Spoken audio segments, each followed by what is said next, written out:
ప్రతిరోజు మెట్రో ప్రయాణికుల సంఖ్య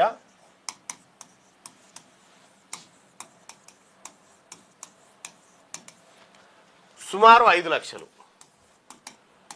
5 లక్షల మంది మెట్రోల్లో ప్రయాణిస్తూ ఉంటారు ప్రతిరోజు.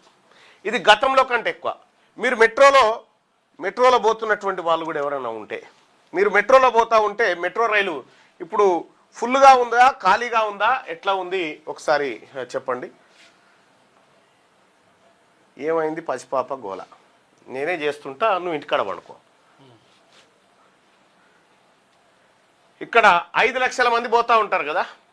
ఇప్పుడు ఆదాయాలు పెరిగినటువంటి సందర్భంలో ఎల్ఎన్టీ ఆయన ఏమంటాడంటే, నాకు వడ్డీ, నాకు ఖర్చులు, నాకు రావాల్సిన లాభం ఇవన్నీ చూసుకున్నప్పుడు నాకు గిట్టుబాటు అయితలేదు అనేటువంటి, అవుతుందా అయితలేదా ఇప్పుడు లెక్కలు బట్టి మనం ఇక్కడ చూసుకోవచ్చు. ఆదాయం పెరుగుతూ ఉంది క్రమంగా.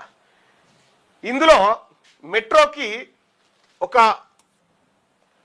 1200 కోట్ల రూపాయల ఆదాయం వస్తే ఇందులో 500 కోట్లు అడ్వర్టైజ్మెంట్లు, కింద ఉండేటువంటి బోర్డులు, వాటి ద్వారా ప్లస్ ఆ మెట్రోలో ఉండేటువంటి షాపింగ్స్, వీటన్నిటి కోసం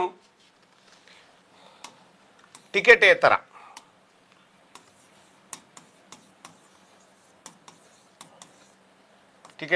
ఆదాయం మొత్తం ఇంత వస్తే దాంట్లో 500 కోట్ల వరకు సుమారుగా టికెటేతర ఆదాయం వస్తుంది. ఇగో ఈ ఆదాయం పైన కన్నుబడ్డది ఇప్పుడు రేవంత్ రెడ్డికి. ఈ ఆదాయాన్ని కొల్లగొట్టే పనిలో పడ్డాడు. ఇక్కడ ఏమంటాడు ఆయన, మెట్రో విస్తరణ కోసం తలకాయ నొప్పులు ఉండవు, రాష్ట్ర ప్రభుత్వం మెట్రో విస్తరణ వేగంగా చేయొచ్చు, లాస్లో ఉన్నటువంటి సంస్థను తీసుకొని నువ్వు లాభాలలోకి తెస్తా అని చెప్తా ఉన్నావు. మీరు బాగా గమనించండి, లాస్లో ఉన్న మెట్రోని ప్రైవేట్ ఓన్ దగ్గరికి తీసుకొని నేను లాభాల్లోకి తెస్తా, దానికోసం ఎయిర్పోర్ట్ విస్తరిస్తా, ఇటు కారిడార్ పెడతా, అటు కారిడార్ పెడతా అని చెప్తా ఉన్నావు కదా.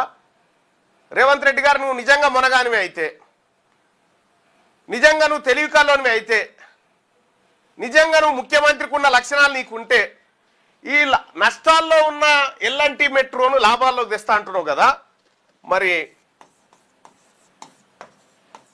నష్టాల్లో ఉన్న ఆర్టీసీని తీసుకురా. ఇప్పుడు ఫస్ట్ నష్టాల్లో ఉన్న ఆర్టీసీని ప్రభుత్వం టేక్ ఓవర్ చేసి తీసుకురా, ఇప్పుడు చూద్దాం. అది కాదంటాడు. ఎందుకు? ఇంట్లో అయితే దొబ్బకపోవచ్చు పైసలు, ఇలా దొబ్బకపోలేమన్నట్టు. ఇది రేవంత్ రెడ్డి ఎత్తుగడ.